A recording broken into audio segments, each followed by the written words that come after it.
Aujourd'hui, ça s'assied sur des plateaux de télévision pour faire des débats poisseux, des débats oiseux sur le mandat impératif, alors que nous tous, nous savons que ce sont des faux débats, c'est de la distraction.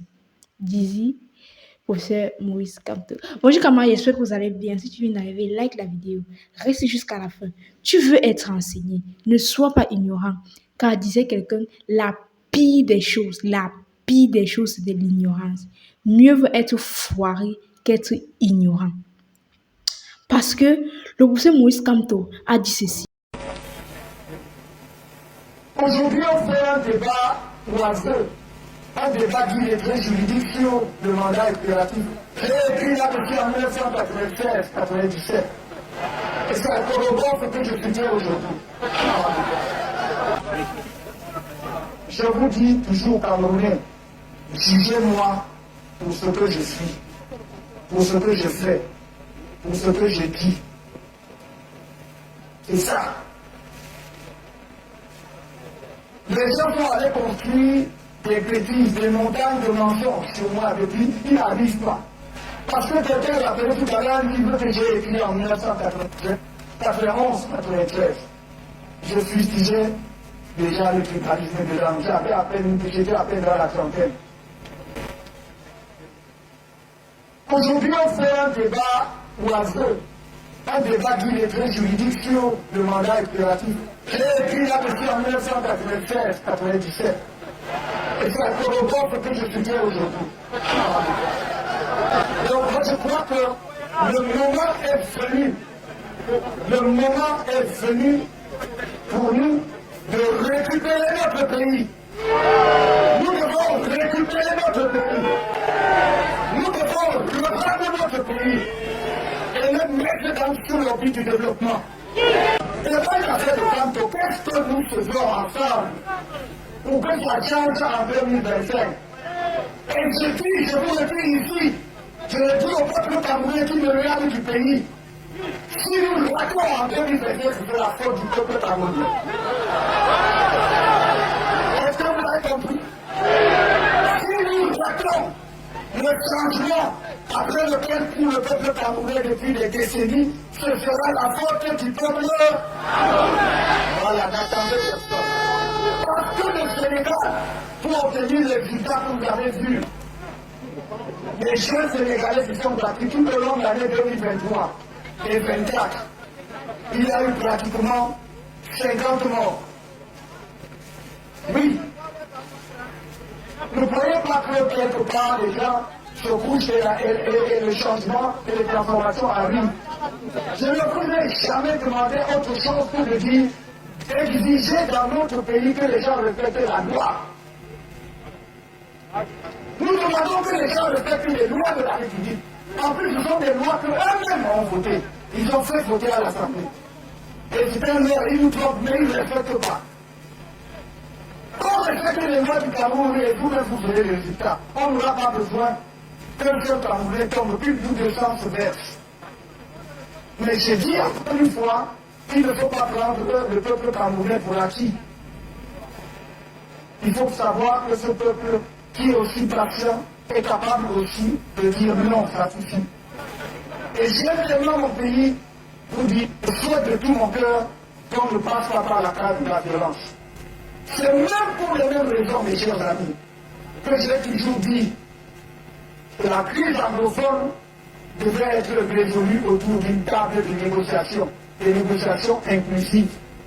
Il y a des gens qui ont testé des théories, des grandes théories universitaires, pour montrer deux phrases qu'ils ont apprises à l'école. Que l'État a le monopole de la violence légitime. Si on lui demande même que vous avez dit l'État a le monopole de la violence légitime. L'État n'a-t-il pas le devoir de protection des citoyens? C'est son premier devoir. C'est le premier devoir de l'État, protéger les citoyens. Et donc, j'ai toujours préconisé. Et c'est pour cela que mon message, je le réitère aujourd'hui, en direction de tous les Camerounais, en particulier de nos frères et sœurs des régions du Nord-Ouest et du Sud-Ouest.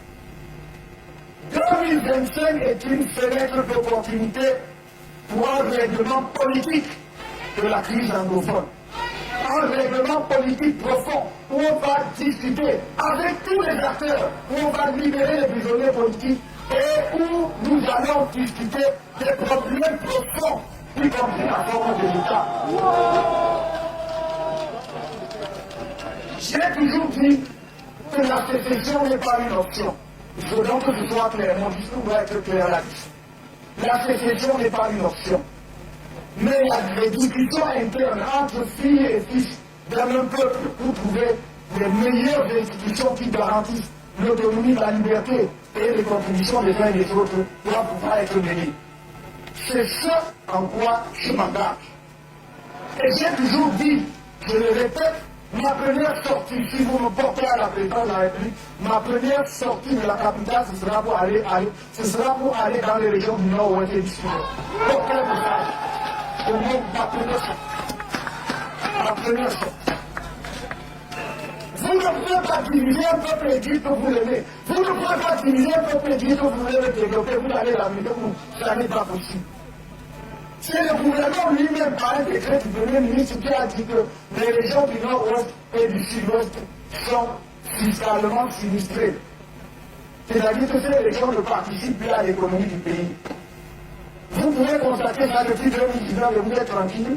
6 ans après, il y a donc un problème. 2025, changement. 2025, changement. 2025, changement. Camarade, mets ça en commentaire. Mets ça en commentaire, il va entendre. 2025, changement. Il y a des gens qui ont dit sur la dernière vidéo que j'ai fait que non, Brenda, on dirait que tu es très heureuse. Gars, 2025, c'est la gare. 2025, c'est la gare. C'est l'année, les gens, on dit souvent, ils appellent ça que c'est l'année du vaisseau. Tout tombe en 2025.